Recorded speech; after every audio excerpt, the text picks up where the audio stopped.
नमस्कार, स्वागत है आपका एबीपी न्यूज पर। मैं हूं आपके साथ शिरीन और अब वक्त हो गया है 24 घंटे 24 रिपोर्टर का, जहां आपके लिए लेकर आ रहे हैं 24 घंटे की बड़ी खबरों की पूरी डोज, वो भी नॉन स्टॉप। पहले देख लेते हैं इस शो में आगे क्या है खास। तिरुमला तिरुपति के प्रसिद्ध लड्डू प्रसाद में मिलावट का खुलासा हुआ है। जम्मू कश्मीर के चुनाव में पाकिस्तान की एंट्री से गर्मा गई सियासत। हरियाणा विधानसभा चुनाव के लिए भाजपा ने जारी किया संकल्प पत्र। नवादा घटना पर सियासी सवाल, जीतन राम मांझी ने कहा कि आगजनी में यादवों का हाथ। कनाडा की ट्रूडो सरकार ने एक बार फिर से भारतीय स्टूडेंट्स को झटका दिया है। इनके अलावा और भी खबरें होंगी, लेकिन सबसे पहले आज की बड़ी खबर।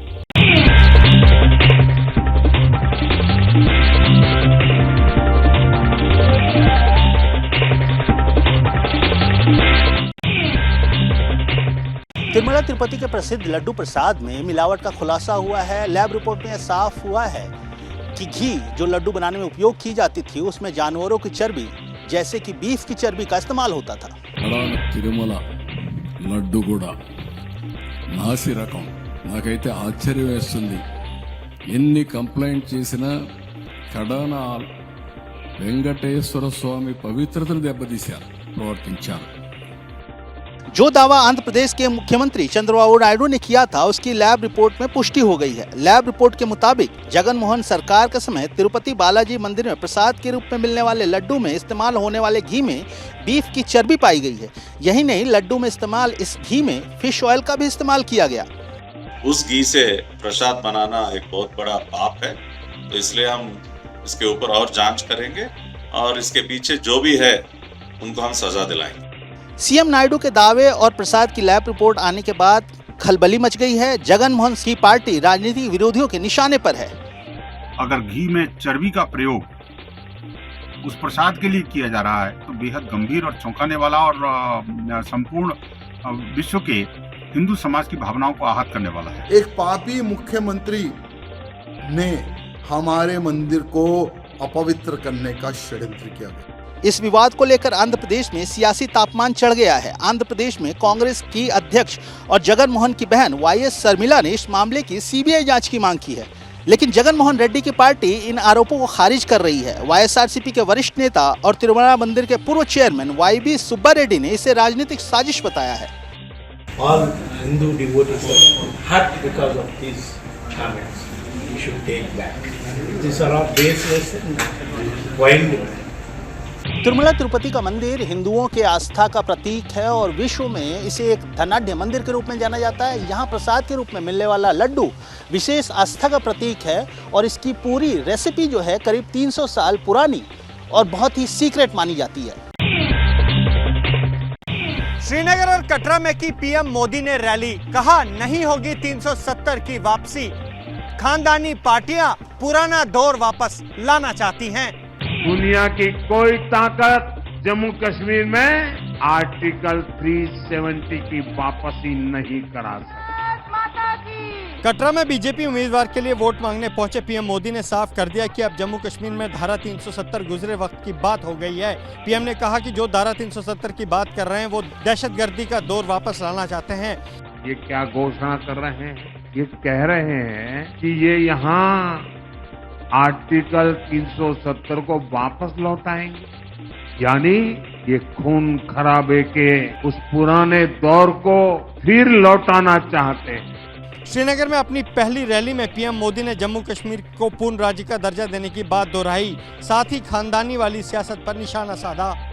जम्मू कश्मीर की बर्बादी के लिए 3 खानदान जिम्मेदार है और तब से दिल्ली से लेकर जम्मू कश्मीर तक ये लोग बौखलाए हुए हैं। जम्मू कश्मीर में 25 सितंबर को दूसरे चरण का मतदान है।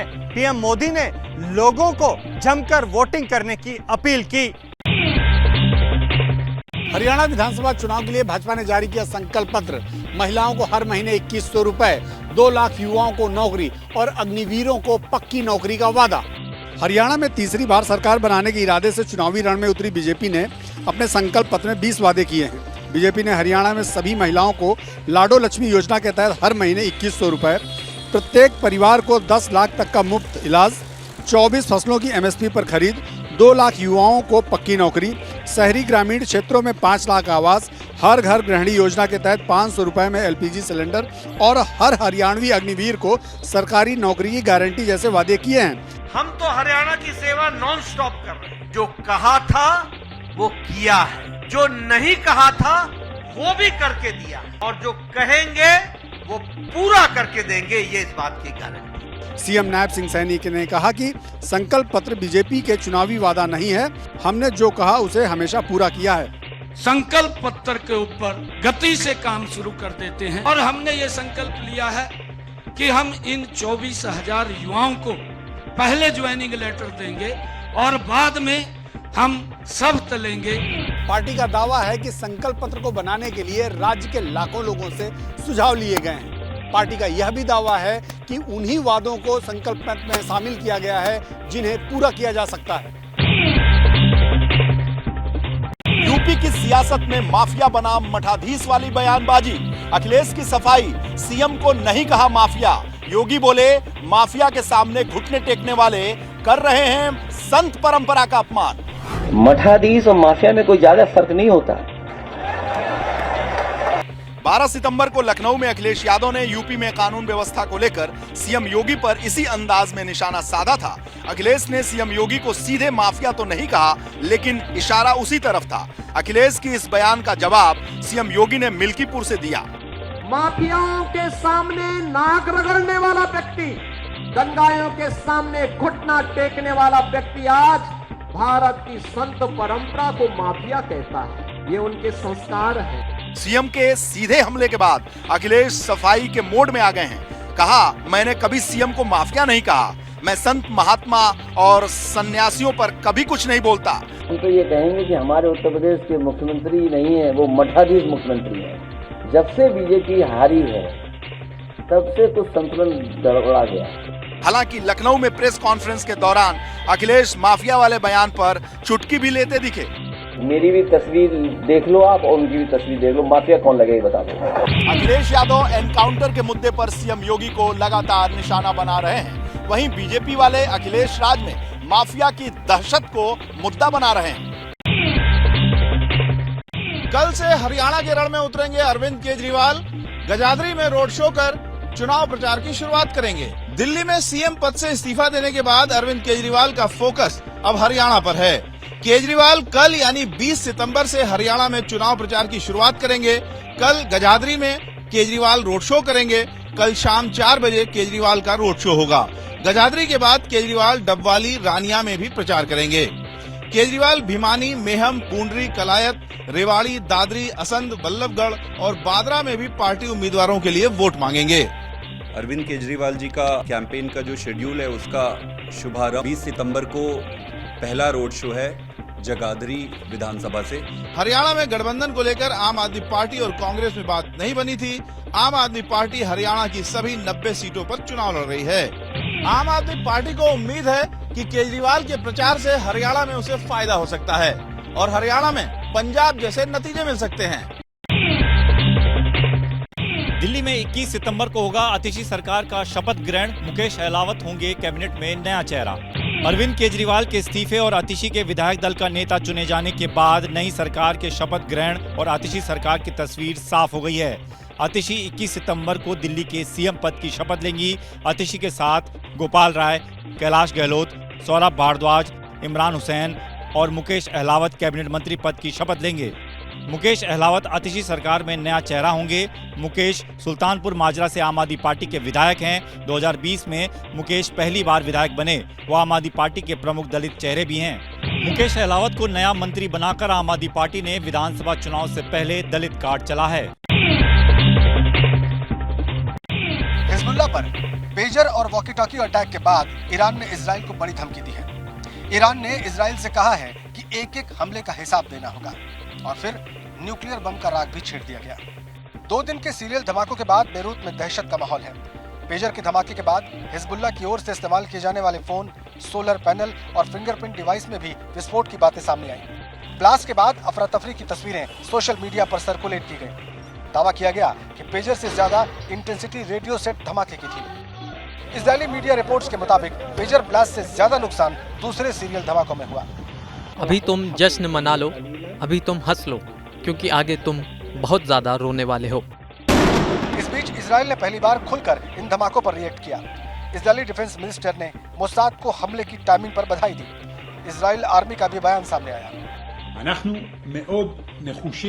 हमारे पास अभी बहुत सारी क्षमता है, बहुत सारी टेक्नोलॉजी है, जिन्हें हम भविष्य में अलग अलग स्टेज पर, अलग अलग समय पर इस्तेमाल करेंगे। इजराइल के बयान पर ईरान ने रिएक्ट किया, कहा इन हमलों का हिसाब इजराइल को देना होगा, हम बदला लेकर रहेंगे। बात निकली तो न्यूक्लियर वेपन तक भी पहुंच गई। हम परमाणु हथियारों के पीछे नहीं हैं, लेकिन हमें धमकाया जाना गलत है। हम अपने सामने भारी हथियारों से लैस इजराइल को स्वीकार नहीं करेंगे। सीरियल धमाकों के बाद इजराइल के प्रधानमंत्री नेतन्याहू का भी बयान आया। उन्होंने कहा कि हमारा मकसद नॉर्थ इजराइल में लोगों को फिर से बसाने पर है। एक के बाद एक सीरियल ब्लास्ट से लेबनान अलर्ट मोड पर है। हवाई जहाज में यात्रियों के पेजर और रेडियो सेट ले जाने पर रोक लगाई गई। ये फैसला इसलिए लिया गया क्योंकि लेबनान में अब भी कई लोग पेजर का इस्तेमाल करते हैं। अब रेडियो सेट और वॉकी टॉकी के साथ लेबनान कोई चांस नहीं लेना चाहता, क्योंकि बुधवार को जो धमाके हुए उनमें ऐसा लगा कि लेबनान में कोई सुरक्षित नहीं। घर, car, motor bike, grocery store, यहाँ तक कि कैफे में भी अचानक से रेडियो सेट और सोलर एनर्जी सिस्टम में धमाके हो गए।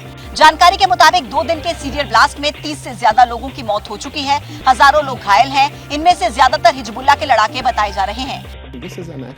ये उकसावे वाली कार्रवाई की गई है। इसमें नागरिकों को भी निशाना बनाया गया है। मेरा ऐसा मानना है कि ये serial attack international military law के खिलाफ हैं। पेजर और रेडियो सेट अटैक को लेकर मिडिल ईस्ट के कई मुल्क लेबनान के सपोर्ट में आ गए हैं। सऊदी क्राउन प्रिंस मोहम्मद बिन सलमान ने कहा कि फिलिस्तीन देश के बिना इजराइल के साथ संबंध नहीं सुधर सकते। तुर्की की तरफ से कहा गया कि लोगों को अब ये पागलपन छोड़ देना चाहिए, क्योंकि इसकी वजह से फिलिस्तीन के साथ साथ इजराइल का भी भविष्य खराब हो रहा है। ब्रिटेन में लेबनान के राजदूत ने भी सीरियल ब्लास्ट पर नेतन्याहू को घेरा। वो पहले भी ऐसा कर चुके हैं और इस बार फिर से इस तरह के हमलों को अंजाम देकर पूरे इलाके को महायुद्ध के मुहाने पर लाकर खड़ा कर दिया है, जिसे हम कई साल से टालने की कोशिश कर रहे थे। जिस वक्त इजराइल को लेकर बयानबाजी हो रही थी, उसी दौरान इजरायली फोर्स ने साउथ लेबनान में एक बार फिर से हवाई हमलों को अंजाम दिया। ये हमले खैम, ताइबे और मेस अल जबाल इलाकों में किए गए। इस बीच फिलिस्तीन पर संयुक्त राष्ट्र महासभा में इजराइल के खिलाफ प्रस्ताव पास हुआ। इस रेजोल्यूशन में फिलिस्तीनी इलाकों में इजराइल के अवैध कब्जों को हटाने की मांग की गई। इस वोटिंग में भारत ने हिस्सा नहीं लिया। इजराइल के पीएम बेंजामिन नेतन्याहू की हत्या की साजिश नाकाम। इजरायली इंटेलिजेंस एजेंसी का दावा, 3 टॉप लीडर्स को मारना चाहता था ईरान। इजराइल की इंटरनल सिक्योरिटी को देखने वाली एजेंसी सिनबेट के मुताबिक ईरान ने नेतन्याहू के साथ साथ रक्षा मंत्री योव गैलेंट और सिनबेट डायरेक्टर रोनेन बार की हत्या का प्लान बनाया था। शॉकिंग बात यह है कि इसके लिए इजरायली बिजनेसमैन को यूज किया, जो तुर्की में काफी वक्त बिता चुका है। इसी शख्स की गिरफ्तारी के बाद हत्या की साजिश का खुलासा हुआ। इजरायली एजेंसी के मुताबिक इस प्लान को पूरा करने के लिए अप्रैल में तुर्की के नागरिक अंद्रेई फारूक असलान और गुनीद असलान ने इजरायली व्यवसायी से संपर्क किया। इजरायली बिजनेसमैन को तुर्की के शहर समदांग में बुलाया। रिपोर्ट के मुताबिक इजराइल के शख्स को 2 बार ईरान भेजा गया, जहां उसकी मुलाकात ईरान सिक्योरिटी ऑफिशियल से हुई और यहीं पर नेतन्याहू की हत्या का प्लान डिस्कस हुआ। इजरायली बिजनेसमैन ने किसी भी गतिविधि को शुरू करने से पहले $10 लाख मांगे थे। इजरायली एजेंसी ने बताया कि ईरान लगातार इस तरह की आतंकी वारदात को अंजाम देने की प्लानिंग कर रहा है। हालांकि इस साजिश में हिजबुल्लाह शामिल है या नहीं, इसको लेकर कोई डिटेल्स नहीं दी गई। रूस यूक्रेन वॉर के बीच मॉस्को की बारूद फैक्ट्री से एक नई डिटेल सामने आई है। पता चला है कि रूस में हर महीने लगभग 5 दर्जन मिसाइलें बन रही हैं। फोर्ब्स यूक्रेन की रिपोर्ट ने रूस के मिसाइल प्रोग्राम पर खुलासा किया। रिपोर्ट कहती है कि रूस के पास बारूद की कोई कमी नहीं है। वो एक महीने में 56 मिसाइलें और सैकड़ों ड्रोन्स का निर्माण कर रहा है। इन्हीं के चलते वो लगातार यूक्रेन की मिलिट्री इंफ्रास्ट्रक्चर को टारगेट कर रहा है। रिपोर्ट कहती है कि रूस एक महीने में 42 से 56 बैलिस्टिक मिसाइलें बनाता है। इसी तरह 30 दिन में 90 से 115 क्रूज मिसाइलें बन रही हैं। यानी हर दिन करीब 3 से 4 मिसाइलों का उत्पादन हो रहा है। इसके अलावा ईरान के शाही ड्रोन्स वाली यूनिट भी 500 से ज्यादा ड्रोन्स तैयार कर रही हैं। रूस की मिसाइलें पूरे यूक्रेन को कवर कर सकती हैं। कई बार तो ये मिसाइलें पोलैंड के बॉर्डर के पास जाकर भी गिरी हैं। इसके चलते नाटो और रूस के बीच तनाव के हालात बन गए हैं। हालांकि रूस बार बार कहता है वो नेटो से ही जंग लड़ रहा है, क्योंकि 32 मुल्कों का ये मिलिट्री अलायंस लगातार यूक्रेन को हथियार सप्लाई कर रहा है। रूस ने अभी यूक्रेन के जेपोरेजिया न्यूक्लियर प्लांट पर कब्जा कर लिया है। इसे लेकर यूनाइटेड नेशंस की संस्था ने कहा कि ये मानवाधिकारों का उल्लंघन है और रूस के हवाई हमले यूक्रेन की पब्लिक हेल्थ के साथ एजुकेशन और इकोनॉमी के लिए खतरा बन रहे हैं। इन सब के बीच एक बड़ी खबर यह है कि यूक्रेन की संसद ने एक बड़ा फैसला लिया है। वहां पर 300 शहरों के नाम बदल दिए गए हैं। उन शहरों का दरअसल संबंध सोवियत संघ से या फिर पुराने रूस के साम्राज्य से बताया जाता है। यूक्रेन वॉर में मेड इन इंडिया तोप के गोले इस्तेमाल होने की खबर आई है। रॉयटर्स की एक रिपोर्ट में इस बात का खुलासा किया गया है कि यूरोप के रास्ते ये गोले यूक्रेन पहुंचे हैं। तो क्या वॉर जोन में इंडिया की एंट्री हो गई है? खबर बेहद चौंकाने वाली है, क्योंकि वॉर जोन में इंडिया अब एक न्यूट्रल भूमिका निभा रहा है। लेकिन रॉयटर्स की रिपोर्ट कहती है कि रूस के खिलाफ यूक्रेन भारत में बने तोप के गोले का प्रयोग कर रहा है। भारतीय हथियार निर्माताओं ने इन गोलों को यूरोपीय देशों को बेचा था, बाद में इन्हें यूक्रेन भेज दिया गया। रॉयटर्स की रिपोर्ट में कहा गया है कि रूस की तरफ से आपत्ति जताने के बावजूद भारत ने व्यापार रोकने के लिए हस्तक्षेप नहीं किया। रॉयटर्स की रिपोर्ट में सूत्रों और सीमा शुल्क के डेटा के आधार पर कहा गया है कि यूक्रेन की सुरक्षा के लिए इन गोलों का ट्रांसफर बीते 1 साल से हो रहा है, जबकि भारतीय हथियार निर्यात नियम के मुताबिक इन गोलों का इस्तेमाल सिर्फ वही देश कर सकते हैं जिन्होंने इसे खरीदा है। इन गोलों को एक दूसरे देशों में ट्रांसफर करने पर भारत भविष्य में बिक्री पर रोक लगा सकता है। रिपोर्ट में 3 भारतीय अधिकारियों के हवाले से कहा गया है कि कम से कम 2 बार रूस ने इस मसले को उठाया है। हालांकि भारत पहले कह चुका है कि उसने यूक्रेन को गोला बारूद नहीं बेचा। यूक्रेन को भारत का गोला बारूद सप्लाई करने वाले देशों में इटली और चेक रिपब्लिक है। हालांकि रिपोर्ट में इस बात का जिक्र नहीं है कि ये उसको दान में दिए गए या फिर बेचे हैं। नॉर्थ कोरिया ने अपनी लेटेस्ट बैलिस्टिक मिसाइल की डिटेल शेयर की है। मिसाइल टेस्ट के बाद कोरिया प्रायद्वीप में हड़कंप मच गया है। साउथ कोरिया और अमेरिका एक्टिव मोड में आ गया है। क्या नॉर्थ कोरिया अपने 7वें न्यूक्लियर टेस्ट की तैयारी कर चुका है? क्या इसी के ट्रेलर के तौर पर बैक टू बैक मिसाइलों का टेस्ट हो रहा है? सवाल इसलिए है क्योंकि नॉर्थ कोरिया ने चंद घंटों के अंदर ही अपने मिसाइल प्रोग्राम की लेटेस्ट तकनीक के बारे में दुनिया को बताया है।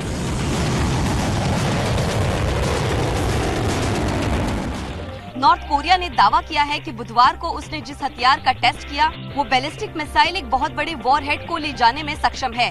इसके साथ साथ स्ट्रेटेजिक क्रूज मिसाइल को भी ले जा सकती है। नॉर्थ कोरिया के स्टेट मीडिया के मुताबिक बैलिस्टिक मिसाइल का नाम हॉसेंग 11 DA 4.5 है। इसमें 4.5 टन की कन्वेंशनल वॉरहेड को ले जाया गया था। हालांकि किम जोंग ने इस साल दर्जनों मिसाइल को लॉन्च किया है, लेकिन अब तक किसी भी मिसाइल प्रोग्राम को न्यूक्लियर टेस्ट के साथ जोड़कर नहीं देखा गया। मगर इतना जरूर है कि नॉर्थ कोरिया के हथियार रूस यूक्रेन वाले वॉर जोन में काम आ रहे हैं। यूक्रेन का दावा है कि नॉर्थ कोरिया ने रॉकेट लॉन्चर रूस को पहुंचाया है। किम जोंग ने मिसाइल टेस्ट को डिफेंड किया है। उत्तर कोरिया के तानाशाह ने कहा है कि दुश्मन को देखते हुए अपनी ताकत में इजाफा करना जरूरी है और ये देश की सुरक्षा के लिए भी बेहद जरूरी है। कनाडा की ट्रूडो सरकार ने एक बार फिर से भारतीय स्टूडेंट्स को झटका दिया है। कनाडा के प्रधानमंत्री ने वर्क और स्टडी परमिट घटाने का फैसला किया है। कनाडा में आम चुनाव से ठीक पहले पीएम जस्टिन ट्रूडो ने नया दांव चला है। एक बार फिर विदेशी छात्रों के लिए स्टडी परमिट की संख्या कम कर दी है। इसके अलावा विदेशियों के लिए वर्क परमिट भी कम करने और इसके लिए एलिजिबिलिटी क्राइटेरिया सख्त करने का फैसला किया है। ट्रूडो ने एक्स पर ये जानकारी शेयर की। कनाडा के पीएम ने लिखा, हम इस साल 35% कम अंतर्राष्ट्रीय छात्र परमिट दे रहे हैं। अगले साल ये संख्या 10% और कम होगी। इमिग्रेशन हमारी इकोनॉमी के लिए अच्छा है, लेकिन जब कुछ लोग सिस्टम को खराब करते हैं तो हम सख्त फैसले लेते हैं। इस ऐलान के बाद भारतीय छात्र काफी निराश हैं, क्योंकि ज्यादातर स्टूडेंट्स कनाडा जाकर पढ़ने और फिर वहां बसने का सपना देखते हैं। भारत सरकार के आंकड़ों के मुताबिक देश के करीब 4.27 लाख छात्र कनाडा में पढ़ रहे हैं, लेकिन अब स्टडी परमिट की संख्या 5,09,000 से घटाकर 4,37,000 कर दी गई। कनाडा में विदेशियों का सबसे बड़ा हिस्सा भारतीयों का है। बदले नियमों से छात्रों को न सिर्फ पढ़ाई के लिए कनाडा जाने में मुश्किल होगी, बल्कि काम ढूंढना भी आसान नहीं रहेगा। पुर्तगाल में ग्लोबल वार्मिंग का बड़ा आफ्टर इफेक्ट दिखाई दे रहा है। जंगलों की आग को बुझाने के लिए अब सेना को लगाना पड़ा। ये कोई फिल्मी सेट नहीं है जहां आग की वजह से सब कुछ जलकर खाक हो गया। ये पुर्तगाल का हाल है। जिस वक्त सेंट्रल यूरोप के देश बाढ़ की मार झेल रहे हैं, उस दौरान साउथ यूरोपीय मुल्क बूंद बूंद बारिश को तरस रहा है। ऊपर से गर्मी ने आग का दायरा और बढ़ा दिया। एजेंसियों के मुताबिक उत्तरी पुर्तगाल में कम से कम 100 जगहों पर आग फैली हुई है और इसे बुझाने के लिए सरकार ने हजारों फायर फाइटर्स को तैनात किया है। पुर्तगाल के प्राइम मिनिस्टर ने फॉरेस्ट फायर को राष्ट्रीय आपदा घोषित कर दिया है। इसके चलते अब सेना को आग बुझाने के साथ साथ रेस्क्यू के काम में लगाया गया है। यूरोपियन सैटेलाइट सर्विस के मुताबिक 15,000 हेक्टेयर यानी 37,000 एकड़ का इलाका आग के दायरे में आ चुका है। इसके चलते 2,10,000 लोग सीधा रिस्क जोन में आ चुके हैं, यानी ये कभी भी आग की चपेट में आ सकते हैं। पुर्तगाल की मदद के लिए स्पेन आगे आया है। स्पेन ने 240 सैनिकों को मदद के लिए उतार दिया है। इसके अलावा फ्रांस से 4, इटली से 2 वाटर डंपिंग प्लेन दिन रात आग बुझाने के काम में जुटे हैं। मोरक्को की तरफ से भी मदद के साथ साथ फायर फाइटर्स को भेजा गया है। पुर्तगाल में आग से अब तक 7 लोगों की मौत हो चुकी है। एक्सपर्ट्स का कहना है कि पुर्तगाल को ग्लोबल वार्मिंग के साथ पारंपरिक खेती छोड़ने का खामियाजा भुगतना पड़ रहा है। यूरोप के कई देशों में भारी बारिश के बाद बाढ़ का प्रकोप जारी है। हंगरी में तो पार्लियामेंट भी पानी में डूब गई। हंगरी की तस्वीरें देखने से पहले स्पेन की हाहाकारी तस्वीरें देखिए। पूर्वी स्पेन के अल्बासेट प्रोविंस में बाढ़ ने जमकर तबाही मचाई। इतना पानी आ गया कि बड़ी बड़ी कार का सपोर्ट सिस्टम क्रैश कर गया। पानी अपने साथ कारों को बहा कर ले गया। हंगरी में बाढ़ का पानी लगातार बढ़ता जा रहा है। पानी की मार ऐसी पड़ी कि बुडापेस्ट में देश की संसद ही डूबी नजर आई। संसद के आसपास का इलाका भी तालाब जैसा बन गया। वहीं दानुबे नदी उफान पर है। इसके चलते रोड, रेल और फेरी सर्विस बंद कर दी गई। निचले इलाके में ट्राम और मेट्रो लाइन पर भी पानी का खतरा बढ़ता जा रहा है। पिछले 24 घंटे में दानुबे नदी का जलस्तर 1 मीटर बढ़ गया। इटली के भी कई इलाके सैलाब का सितम झेलने को मजबूर हैं। ड्रोन कैमरे से ली गई तस्वीरें बाढ़ से त्रासदी की तस्वीरें बयां करती हैं। जानकारों के मुताबिक हजारों लोगों को उत्तरी इटालिया के इमिलिया रोमागना इलाकों से इवैक्यूएट किया गया। इटली के 3 सूबों में नदियां उफान पर हैं। बाढ़ के पानी की वजह से सैकड़ों लोगों को शेल्टर्स, स्कूल और स्पोर्ट्स सेंटर में रात बितानी पड़ रही है। बाढ़ जैसे हालात के चलते ट्रेन और स्कूल बंद किए गए। अफ्रीकी देश नाइजीरिया की हालत किसी से छिपी नहीं है। यहाँ अब भी बाढ़ की वजह से लोगों की जिंदगी बेपटरी है। अब सरकार ने कह दिया है कि 11 राज्यों में बाढ़ जैसे हालात बन सकते हैं, क्योंकि पड़ोसी देश कैमरून बांध का पानी छोड़ने वाला है। कुछ दिनों पहले नाइजीरिया में एक बांध टूट गया था। उसकी वजह से कम 30 लोगों की मौत हुई, जबकि 10 लाख से ज्यादा लोग बाढ़ की वजह से प्रभावित हुए। इस बार पश्चिमी अफ्रीका में 10 साल की सबसे भयानक बाढ़ आई है। कुल मिलाकर 20 लाख से ज्यादा लोगों पर पानी की मार पड़ी है। नवादा में हिंसा के बाद पुलिस बल तैनात। जमीन विवाद में दबंगों ने दलित बस्ती फूंकी, 30 घरों को किया आग के हवाले। निझकते मकान और गोलियों की आवाज। नवादा के कृष्णानगर में दलितों की बस्ती दबंगों के आतंक का शिकार हो गई। जमीन विवाद में दबंगों ने दलित की बस्ती में आग लगा दी। घटना के बाद पूरे इलाके को छावनी में तब्दील कर दिया गया है।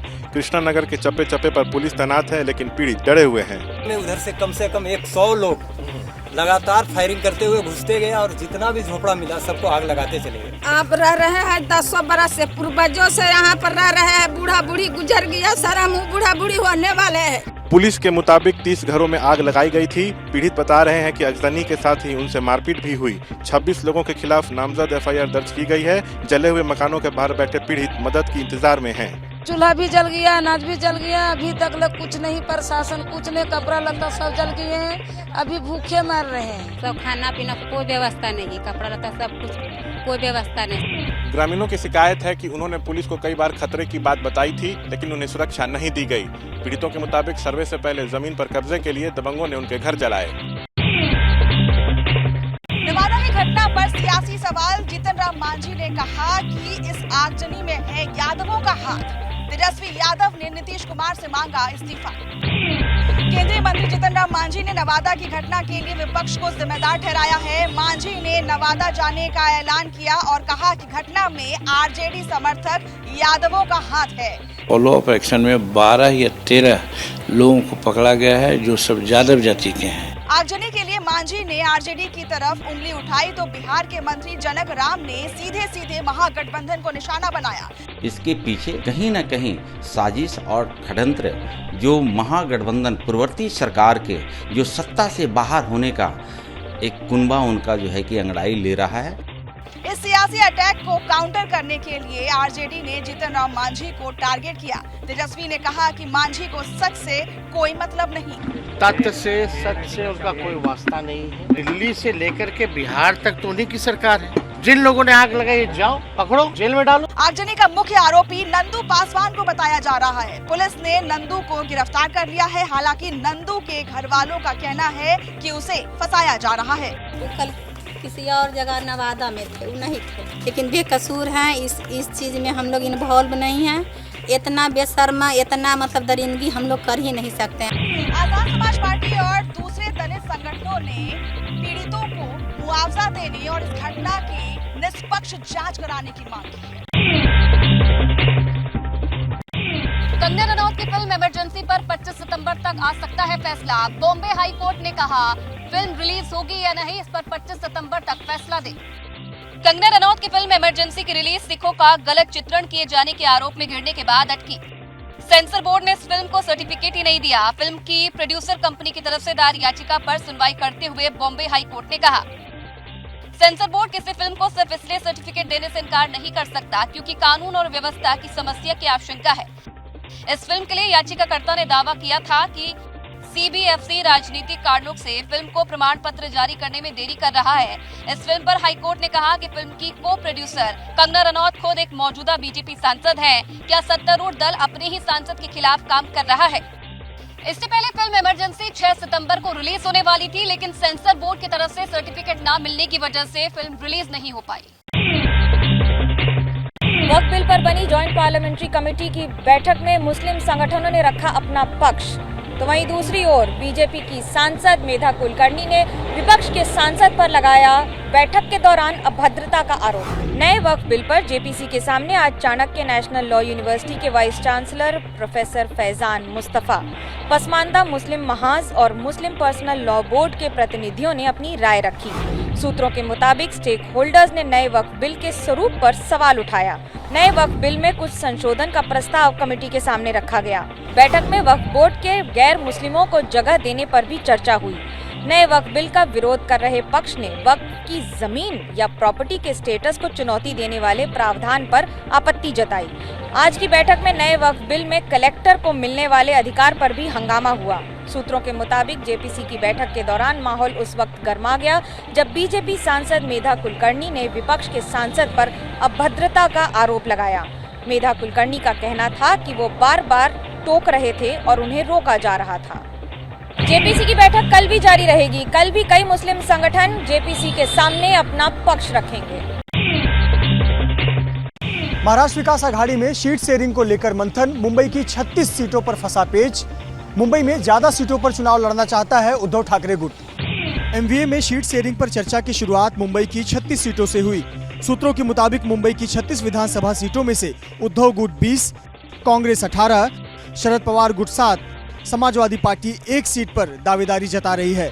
उद्धव गुट उन सभी सीटों पर चुनाव लड़ना चाहता है जहां 2019 में शिवसेना चुनाव लड़ी थी, लेकिन कांग्रेस इस फॉर्मूले पर सहमत नहीं दिख रही है। सीट शेयरिंग ठीक से हो रही है, बैठकें चल रही है और जल्दी आपको क्या है, इसके पास कितनी सीटें हैं वो पता चल जाएगा। सूत्रों के मुताबिक 6 सीटों पर कांग्रेस और उद्धव गुट आमने सामने है। भायखला, कुर्ला, घाटकोपर पश्चिम, वर्सोवा, जोगेश्वरी पूर्व और माहिम, इन 6 सीटों पर कांग्रेस और उद्धव गुट दोनों ही दावेदारी जता रहे हैं। वहीं मुलुंड, विलेपार्ले, बोरीवली, चारकोप, मालबार हिल, इन 5 सीटों पर महाविकास आघाड़ी की तीनों पार्टियां चुनाव लड़ने से बचना चाहती हैं। ये 5 सीटें बीजेपी का गढ़ मानी जाती हैं। सीट शेयरिंग को लेकर कल फिर एमवीए नेताओं की बैठक होगी। इस बैठक में आगे की चर्चा होगी। यूपी के महोबा में पानी से भरी पुलिया पार करने की जल्दबाजी डंपर ड्राइवर को भारी पड़ गई। पूरा डंपर पानी में समा गया और ड्राइवर क्लीनर ने कूदकर जान बचाई। पानी इतना ज्यादा कि ना तो पुलिया का कहीं अता पता चल रहा था और ना ही सड़क का कुछ अता पता चला। सड़क के दोनों तरफ वाहनों की लंबी कतारें लग गई थी। तभी एक डंपर ड्राइवर ने दुस्साहस किया, पानी से लबालब पुलिया पार करने की कोशिश की, लेकिन पानी इतना ज्यादा था कि डंपर बेकाबू हो गया और पानी में डूबने लगा। खतरा भांपकर ड्राइवर और क्लीनर दोनों ने कूदकर अपनी जान बचाई, वरना ये लापरवाही इन दोनों की जान पर भारी पड़ सकती थी। ये यूपी के महोबा की तस्वीर है, जहां भारी बारिश से केवलारी नदी का जलस्तर बढ़ गया और बाढ़ ऐसी आई कि आने जाने के रास्ते बंद हो गए। लोग सड़क से पानी कम होने का इंतजार कर रहे हैं। महोबा के केवलारी नदी पर बने इकलौते छोटे से पुल के पानी में डूब जाने से मुसीबत बढ़ गई है। दर्जनों ग्रामीण इलाकों का जिला और ब्लॉक मुख्यालय संपर्क टूट गया है। देश के कुछ हिस्सों में बाढ़ बारिश का प्रकोप है। देखते हैं इससे जुड़ी हुई खबरें 2 मिनट में। भोलेनाथ। वीडियो लखीमपुर खीरी का है, जहां शारदा नदी उफान पर आई तो नदी किनारे बना मकान देखते देखते पानी में समा गया। भारी बारिश के चलते जिले के कई गांवों में बाढ़ जैसे हालात बन गए हैं।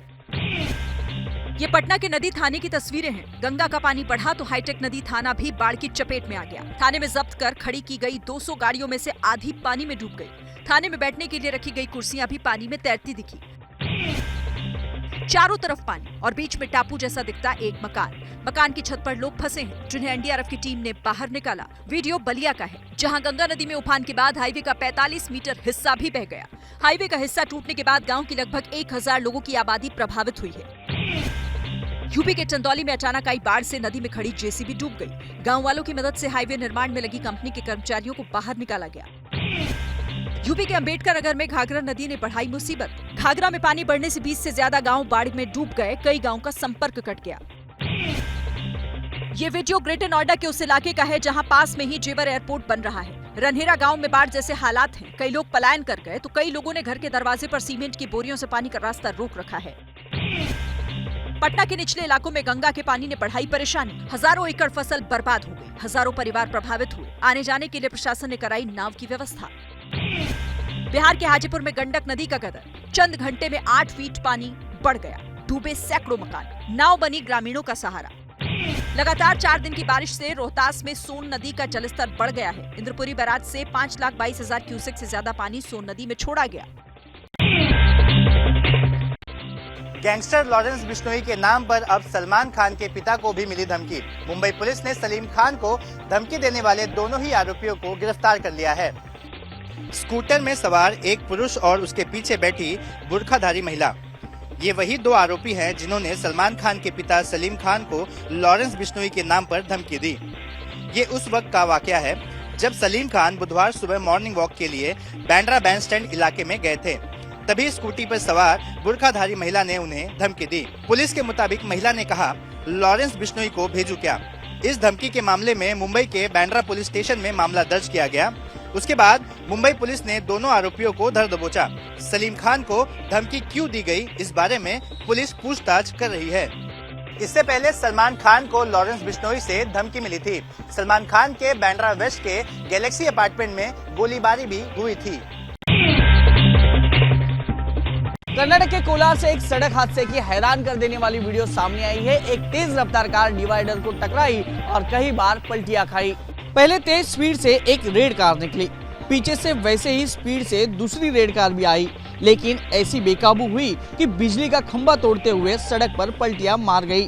वहां से स्कूटर वाला गुजर रहा था, बस वो बाल ही बच पाया। इस खतरनाक सड़क हादसे के बाद आसपास के लोग मदद के लिए दौड़े। उन्होंने कार सवार एक आदमी को बाहर निकाला और पूरी जोर आजमाइश करके हादसे का शिकार कार को सीधा कर दिया। तब पता चला कि गड्ढे से बचने के लिए कार सवार बेकाबू हो गया और कार डिवाइडर पर लगे बिजली के खंभे को उखाड़ते हुए 3 पलटियां मार गई। ये हैरान करने वाली तस्वीर बेंगलुरु नेशनल हाईवे की है। गनीमत ये रही कि इतने भीषण हादसे के बावजूद भी गाड़ी में सवार किसी भी शख्स को कोई गंभीर चोट नहीं आई। भोपाल में 2 लड़कियां सड़क पर स्टंट करती हुई दिखाई दी, जिनका वीडियो वायरल हो रहा है। कार सड़क पर फर्राटा भर रही है। उसके अंदर दो लड़कियां कार की खिड़की से आधा बाहर निकलकर डांस कर रही हैं। एक बाईं तरफ वाली विंडो पर लटकी है, दूसरी दाहिने तरफ वाली विंडो पर।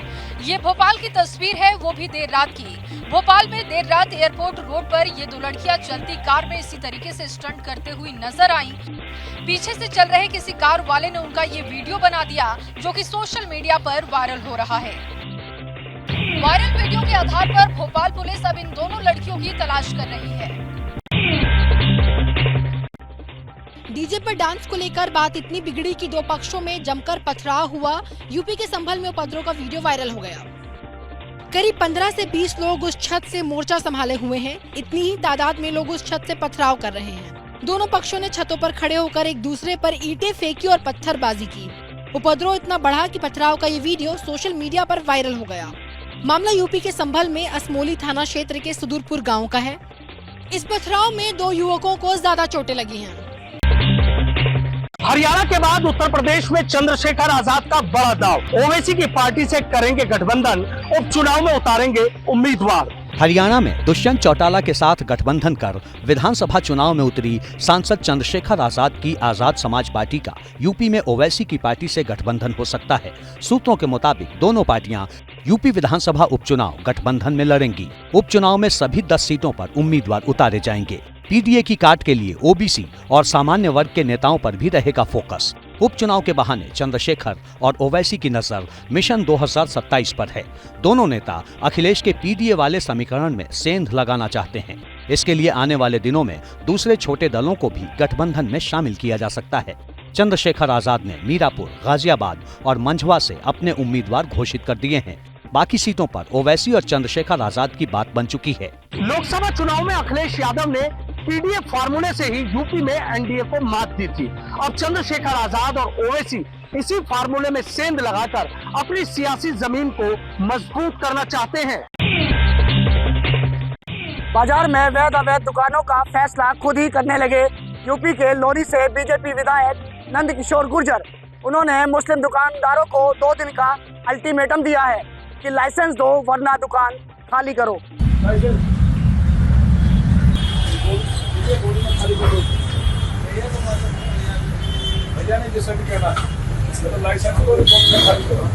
जूस की दुकान हो, फल वाला ठेला हो या रेडी हो, गाजियाबाद के लोनी से बीजेपी विधायक नंद किशोर गुर्जर ने चुन चुनकर उनको निशाना बनाया जिन्हें मुसलमान चलाते हैं। फल बेचने वाले एक ठेले वाले को धमकाते हुए वो कहते हैं, इस ठेले पर नाम लिखो। क्या नाम है? नाम लिखिए, इसका लाइसेंस दो। तो विधायक साहब बाजार में फुल दादागिरी दिखाते हुए निकले। एक मुस्लिम जूस वाले को कहने लगे, जूस की दुकान दिल्ली ले जाओ।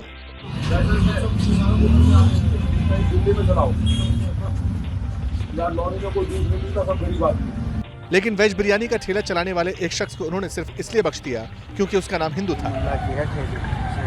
आज अधिकारियों को हमने सख्ती के साथ कह दिया है, नहीं कार्रवाई करेंगे तो मुझे निकलना पड़ेगा। लोगों ने मुझे बनाया है, इसलिए उनके लिए मैं निकलूंगा और जैसे पहले करता रहा हूँ, जो इनके तमाम गंदगी थी, जो गंदगी करते थे, तो बंद करने का काम किया है, पुनः उस काम को मैं करूंगा।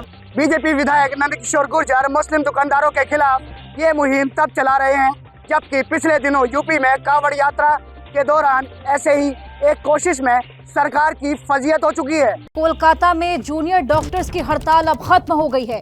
शनिवार से काम पर लौटेंगे जूनियर डॉक्टर।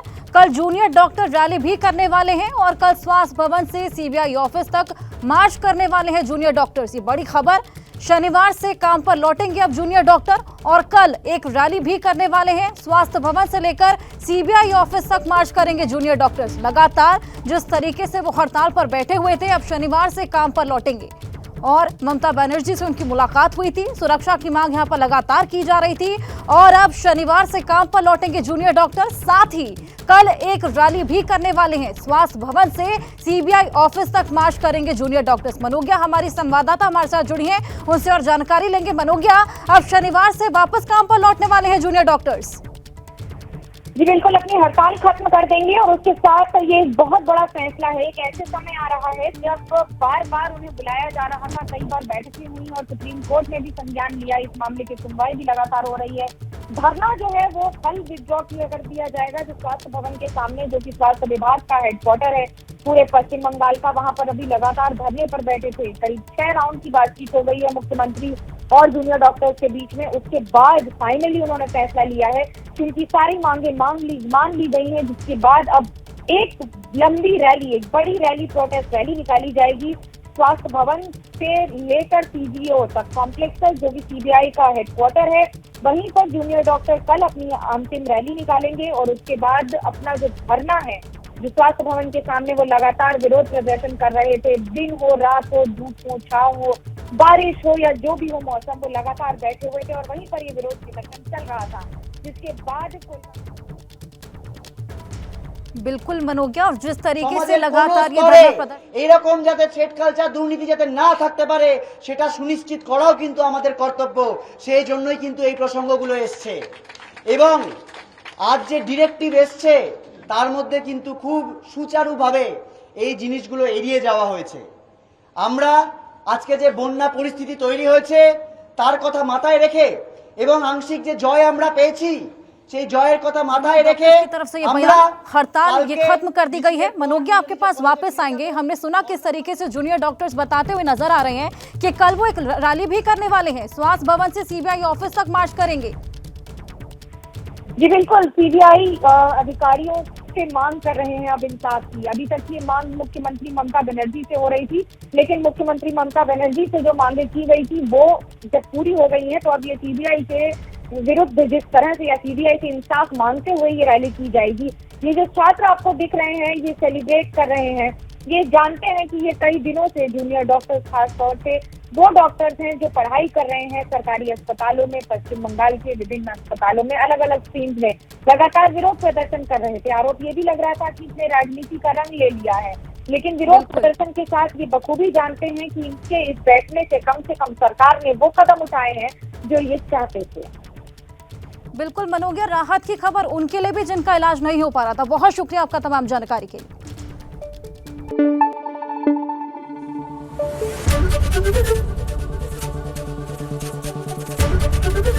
एबीपी न्यूज आपको रखे आगे।